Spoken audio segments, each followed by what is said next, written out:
오늘 본문 6절의 3절 마지막 부분을 보면 너는 내게 증언하라 이렇게 말씀하는 걸 봅니다. 6절이 아니라 3절입니다. 3절 마지막 부분에 보면 너는 내게 증언하라 이렇게 말씀합니다. 여기 증언하다, 이 히브리어 단어는 대답하다, 입증하다 이런 의미의 단어입니다. 너는 내게 대답해라 이런 의미예요. 자, 이렇게 대답을 요구하는 것은 주로 성도들이 하나님께 요구할 때 사용했던 단어입니다. 이 대답해라 이 단어는 주로 성도들이 하나님께 요구할 때 했던 단어예요. 예를 들어서 시편 4편 1절 말씀을 보면 내 의의 하나님이여 내가 부를 때 응답하소서.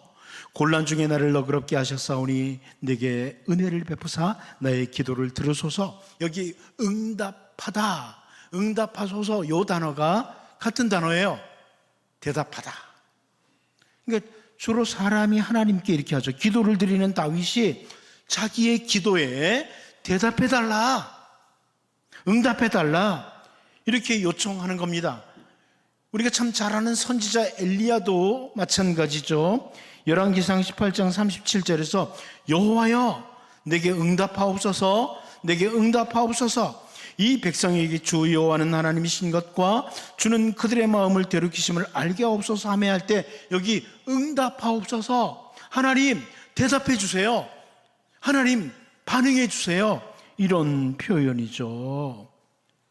선지자 하박국도 그 역사를 진행하시는 하나님을 도무지 자기의 머리로 이해가 안 되는 거예요. 자기의 작은 머리로 하나님이 왜 이렇게 하시지 이해가 되지 않았을 때 하나님께 거의 항의하는 말씀을 드리다가 하박국 2장 1절을 보면 내가 내 파수하는 곳에 서며 성루에 서리라. 그가 내게 무엇이라 말씀하실지 기다리고 바라보며 내가 나의 질문에 대해 어떻게 대답하실는지 보리라 하였더니 이런 표현이 나옵니다. 하나님, 대답하시는 하나님, 성도들이 뭔가 요구할 때 응답하시는, 대답하시는 하나님을 이렇게 보여줘요. 이렇게 주로 성도들이 하나님께 뭔가 대답을 요구할 때, 응답을 요구하면서 기다릴 때 이 단어가 사용되는데, 반대로 하나님께서 사람에게 대답을 요구하실 때도 있기는 있습니다. 하나님께서 사람에게 대답을 요구하실 때, 우리가 잘 아는 그 요나에게 요나서 4장 9절에서 그렇죠. 하나님이 요나에게 이르시되 네가 이 박넝쿨로 말미암아 성내는 것이 어찌 옳으냐 하시니 그가 대답하되 내가 성내어 죽기까지 할지라도 옳으니이다 하니라. 그러니까 그 시들어버린 박넝쿨 이것으로 인해서 막 화를 내는 요나에게 하나님이 질문하시면서 네가 화내는 게 맞아? 이렇게 질문을 하는 거예요. 대답하라는 거죠. 근데 요나가 아주 버티면서 성내는 거 맞아요? 이렇게 대답을 해요. 그 하나님이 다시 질문하십니다. 요나서 4장 11절이죠. 하물며 이 큰 성읍 니느웨는 좌우를 변변하지 못하는 자가 12만 명이요 가축도 많이 있나니 내가 어찌 아끼지 아니하겠느냐 하시니라. 자, 이렇게 말씀합니다. 결국 하나님의 그 질문 앞에 더 이상 답이 나오질 않습니다. 또 우리는 욥에게 계속적으로 하시는 그 하나님의 질문들을 욥기 뒷부분에서도 볼 수 있죠. 야, 내가 이거 만들 때 너 어디 있었어? 내가 이거 만들 때 너 뭐 하고 있었어? 막 계속 질문을 하세요.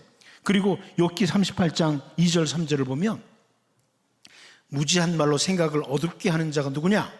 너는 대장부처럼 허리를 묶고 내가 네게 묻는 것을 대답할지니라. 하나님 이렇게 말씀하십니다. 우리 잘 알죠? 이 하나님께서 대답해라. 그런데 욥이 손으로 입을 가릴 뿐입니다. 이렇게 대답을 합니다. 근데 바울 사도는 우리가 훗날 하나님 앞에 모두가 다 대답해야 될 날이 이르게 될 것이다. 우리 모두가 다 하나님 앞에 대답할 날이 있다. 이렇게 표현을 했어요. 로마서 14장 11절 12절입니다. 기록되었을 때 주께서 이르시되 내가 살았노니 모든 무릎이 내게 꿇을 것이요 모든 혀가 하나님께 자백하리라 하였느니라. 이러므로 우리 각 사람이 자기 일을 하나님께 짓고 하리라. 우리 모두가 다 하나님 앞에 지금까지 살아온 삶에 대해서 대답해야 될 날이 있다. 너 어떻게 살았어? 세상에 사는 동안에 어떻게 살았는데? 그때 하나님 앞에 대답해야 될 날이 이르게 될 것이다. 이렇게 말씀하고 있습니다. 이제 오늘 하나님께서 이스라엘 백성을 향해서 너는 내게 증언해라, 대답해라, 이런 말씀을 하는 것을 보면서 우리를 돌아보고 우리가 언제나 하나님 앞에 올바로 또 감사하면서 대답할 수 있는 믿음의 사람들로 설 수 있기를 바랍니다. 우린 첫 번째 오늘 본문을 통해서 내 백성아라는 이 표현을 보게 됩니다. 내 백성아. 우리 본문 3절을 다시 한번 같이 읽어보도록 하겠습니다. 봅니다. 시작. 이르시기를 내 백성아 내가 무엇을 네게 행하였으며 무슨 일로 너를 괴롭게 하였느냐 너는 내게 증언하라. 여러분, 하나님께서 오늘 본문에서 내 백성아 이렇게 먼저 부르십니다. 내 백성아, 이 표현은 하나님께서 여러분 이스라엘 백성들로 하여금 하나님과 맺은 언약을 기억하도록 하시는 표현입니다. 그러니까 제가 이제 우리 주보에도 나오지만 안미 하니까 여러분 다 알죠? 안미라는 것은 내 백성이란 뜻이에요. 그런데 하나님께서 하나님의 백성들에게 내 백성아 안미야 하는 것은 하나님의 언약, 하나님과 맺은 언약을 기억하도록 하는 호칭이에요. 하나님과 맺은 언약. 우리가 자주 살펴본 출애굽기 19장 5절 6절 말씀을 보면 세계가 다 내게 속하였나니 너희가 내 말을 잘 듣고 내 언약을 지키면 너희는 모든 민족 중에서 내 소유가 되겠고 너희가 내게 대하여 제사장 나라가 되며 거룩한 백성이 되리라. 너는 이 말을 이스라엘 자손에게 전할지니라. 이렇게 말씀을 합니다. 아주 참 이스라엘 백성들에게 귀중한 말씀이죠. 하나님의 소유가 된다. 하나님의 거룩한 백성이 된다. 이렇게 하나님이 약속을 하시는 내용입니다. 그러니까 온 세상이 다 하나님께 속했는데 특별히 너희들은 이 말씀을 따라 나와 언약 관계를 맺는 너희들은 내 백성이 된다. 내 특별한 소유가 된다. 세굴라가 된다. 이렇게 하면서 이 내 백성이라는 이 표현은 하나님과 이스라엘 백성들 사이의 언약 관계를 보여주는 표현이에요. 언약 관계. 내 백성이다. 그러니까 이스라엘 백성들에게 있어서 정말 중요한 삶 가운데 하나가 바로 하나님과의 언약을 기억하고 살아가는 삶입니다. 하나님과 맺은 언약을 늘 기억하고 이스라엘 백성들이 살아야만 했어요. 오늘 우리들도 마찬가지입니다. 여러분, 우리는 하나님의 언약 백성들입니다. 우리는 하나님의 언약 백성이에요. 우리 주 예수 그리스도의 십자가의 대속으로 말미암아 우리는 하나님의 언약 백성이 된 거예요. 여러분, 십자가는 언약입니다. 예수님의 십자가는 언약이에요.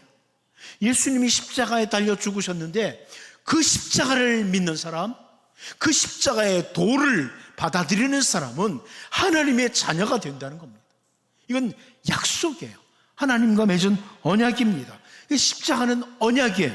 그러니까 누구든지 주 예수 그리스도를 영접하는 자는 하나님의 자녀가 되는 십자가 언약입니다. 하나님이 주신 언약을 놓치고 살아가는 이스라엘 백성들에게 내 백성아, 오늘 보면 이렇게 부르고 있어요.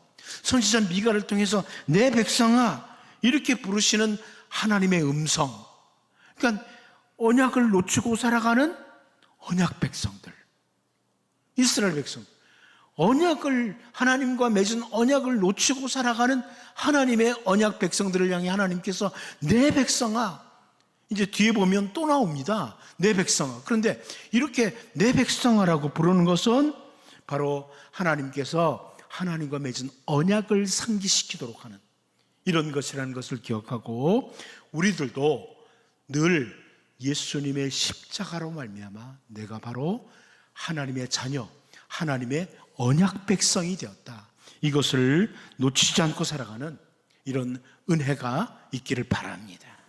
두 번째로, 우리는 오늘 본문에 대해서 하나님께서 하신 일에 대해서 말씀하시는 것을 보게 돼요. 하나님께서 하신 일에 대해서 우리 본문 3절을 다시 한번 읽어보겠습니다. 봅니다. 시작. 이르시기를 내 백성아, 내가 무엇을 내게 행하였으며 무슨 일로 너를 괴롭게 하였느냐, 너는 내게 증언하라. 하나님께서 이스라엘 백성들에게 내가 무엇을 행했는지 대답해라, 이런 말씀이요. 내가 뭘 행했는지, 너희들을 위해서 무엇을 행했는지 대답해라. 하나님께서 행하신 일들, 특별히 언약 백성인 이스라엘을 위해서 행하신 일들이 무엇인지를 대답해봐, 이렇게 말씀하는 겁니다. 여러분, 이것은 정말 언약 백성으로서 우리가 잘 살기 위해서, 올바로 살기 위해서 늘 기억해야 될 거예요. 우리가 하나님이 나를 위해서 행하신 일들을 잘 기억하면 정말 언약 백성으로 잘 살 수 있습니다. 하나님이 나를 위해서 무엇을 해주셨느냐, 우리가 온 세상을 창조하신 그 일들을 올바로 생각만 할지라도 우리는 하나님을 경외하고 하나님 앞에 순종으로 반응을 하게 될 것입니다.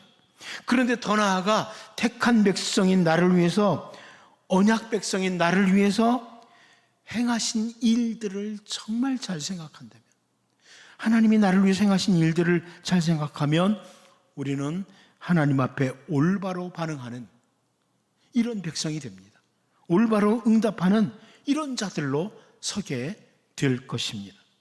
모세를 통해서 하나님께서 신명기 33장 26절 27절을 통해서 이런 표현을 하죠. 여수르니여, 하나님과 같은 이가 없도다. 그가 너를 도우시려고 하늘을 타고 궁창에서 위엄을 나타내신도다. 영원하신 하나님이 네 처소가 되시니 그의 영원하신 팔이 네 아래에 있도다. 그가 네 앞에서 대적을 쫓으시며 멸하라 하시도다. 여기 이스라엘 백성을 향해서 여수른이라고, 정말 복을 받은 자들이라고 이렇게 표현하면서 하나님이 너를 도우시려고, 하나님이 너를 도우시려고 하늘을 타고 궁창에서 위엄을 나타내신다. 이 하나님의 능력, 하나님의 권세, 이 모든 것들을 보여주는 표현들이죠. 그분이 너를 도우시려고. 여러분, 세상에 조그만한 권력을 가진 사람이 나를 도와준다고 해도 참 행복하다 그럴 거예요. 조그만 권력을 가진 자가 나를 도와준다고 할지라도. 그런데 온 세상을 창조하시고 모든 것들을 다스리시는, 하늘을 타고 궁창에서 위엄을 나타내시는 그 하나님이 바로 우리를 도우시려고 행하신 일을 행하시는 분, 이걸 확인시켜 주죠. 그런데 여러분 어땠습니까? 이스라엘 백성들이 신명기 32장 15절 16절을 보면요, 그런데 여수른이 기름짐에 발로 차도다. 네가 살찌고 비대하고 윤택하며 자기를 지으신 하나님을 버리고 자기를 구원하신 반석을 없인 여겨도다. 그들이 다른 신으로 그의 질투를 일으키며 가증한 것으로 그의 진노를 격발하여도다. 여러분, 이 부분 보면서 이스라엘 백성들 참 미련하네 이러십니까? 어쩌면 우리가 그래요. 하나님이 우리에게 은혜를 베푸시고 우리가 살만하니까 우리가 하나님 우선권을 두지 않습니다. 하나님 중심에서 벗어납니다. 저는 이 구절을 볼 때마다 어쩌면 오늘날 한국교회 성도들을 보는 것 같아요. 여수린이 기름짐에 발로 차도다. 우리 대한민국 정말 지질이 가난했던 나라입니다. 정말 못 살았던 나라예요. 너무 힘들었던 나라예요. 그런데 저는 우리 대한민국이 이렇게 산 데는요, 우리 실력이 아니에요. 그 누구의 실력이 아니라 우리 선조들이 그렇게 하나님 앞에 엎드려 기도했어요. 우리 신앙의 선진들이 하나님 붙들고 기도했어요. 이 강산 곳곳에서 하나님 이 나라를 살려달라고, 이 나라를 불쌍히 여겨달라고 얼마나 기도했는지 몰라요. 그래서 신앙의 선진들의 그 기도와 수고와 땀으로 오늘 우리가 이렇게 살게 되었습니다. 그런데 우리는 여수르니 기름짐에 발로 찼도다. 하나님 우선권이 없어요. 언제나 하나님 잠시 기다리세요. 제가 할 일이 있어요. 하나님 뒤로 제껴요. 모든 삶에서 하나님 중심이 아니에요. 하나님 최고로 여기지 않아요. 하나님이 하신 일을 잊은 거예요. 여러분, 대한민국 백성이 특별히 잘나고 똑똑해서 이만큼 산다고 생각합니까? 세상 어디 가도, 세계 어디 가도 우리나라 정말 위상이 높아졌어요. 대단한 나라가 됐어요. 그런데 대한민국 사람들은 원래 머리가 좋아서요? 그렇다고 보십니까? 하나님의 은혜를 놓쳐버린 거예요. 하나님을 놓친 거예요. 이게 우리의 현실입니다. 우리 주 예수 그리스도를 이 땅에 보내주시고 우리를 구원해 주시고 하나님의 자녀 삼으신 하나님, 삶의 순간순간마다 우리를 도와주시고 우리를 인도해 주시는 일하시는 하나님.